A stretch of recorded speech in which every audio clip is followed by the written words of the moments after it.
حضرت بابا فرید رحمۃ اللہ تعالیٰ علیہ کا جب ہم ذکر کرتے ہیں یا سنتے ہیں تو ایک بہت بڑی ہمیں روحانی شخصیت ہمارے ذہن میں ایک نقشہ بنتا ہے.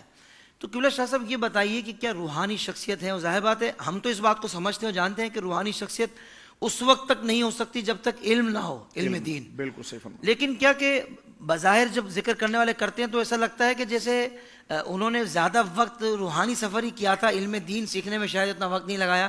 میں چاہوں گا خاص طور پر یہاں ارشاد فرمائیے کہ بابا فرید الدین رحمۃ اللہ تعالیٰ علیہ کی تعلیم کے حوالے سے میں چاہوں گا ارشاد فرمائیں کہ ان کی تعلیم کا کس انداز سے اہتمام کیا گیا اور کس انداز سے آپ نے تعلیم حاصل کی. وہ علم دین میں کون کون سے ایسے شعبے تھے جس پر آپ نے کمال مہارت حاصل فرمائی؟ حضرت بابا صاحب رحمۃ اللہ علیہ کو اگر آپ دیکھیں تو آپ مرشد اجل اور کامل ہیں.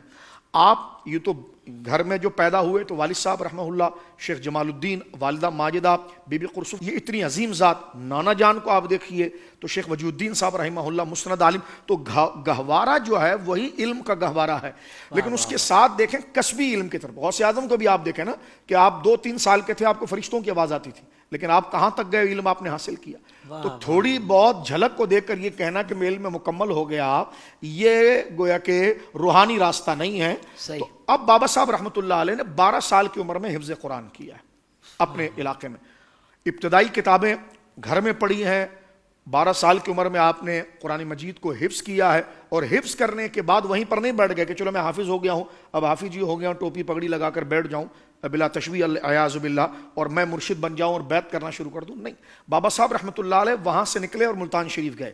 اور ملتان شریف کے اندر وہاں پر بہت بڑے عالم دین مولانا منہاج الدین ترمذی رحمہ اللہ تعالی، وہاں پر آپ نے قیام کیا اور آپ نے علوم قرآن، علوم حدیث، علوم تفسیر، علوم نحو، فقہ اور اہل سنت کے آپ امام تھے. یہ نہیں کہ ان کا نام لے کر بندہ 2 نمبریہ کرے، وہ اہل سنت کے خالص امام تھے. میں آگے عرض کروں گا آپ کے سامنے.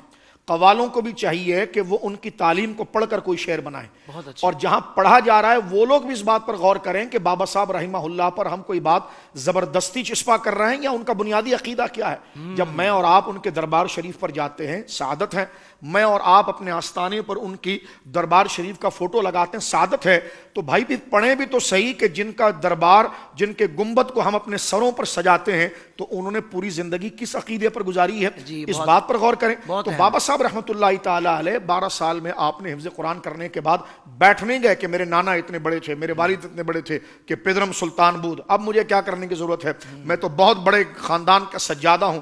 تو سجادہ لکھنے یا بعض نااہل مریدوں کے چومنے سے نہیں بنتا کہ وہ ایسی ہوا بھر رہے ہوں کہ جناب یہ بڑے پیر کی اولاد ہیں. تو بڑے پیر صاحب کی اولاد ہونا سعادت ہے، بڑے پیر صاحب کو بھی سلام ہے. لیکن آپ مسند رشد کے جب اہل بنیں گے کہ جب آپ قرآن و سنت کے عالم ہوں گے، اللہ کے حرام و حلال کو جانیں گے، جب تو خود آپ گویا کہ گناہوں کے راستوں سے بچیں گے اور دوسروں کو بھی بچائیں گے. بہت خوبصورت. سوشل میڈیا پر اسلام کی صحیح تعلیمات جاننے کے لیے ابھی حافظ سائر قادری کا نیا YouTube channel Islamic digital studio subscribe کر لیں، اور ہاں نوٹیفیکیشن بیل آئیکن کو بھی پریس کر لیں تاکہ ہماری نئی ویڈیوز آپ تک بر وقت پہنچ سکے.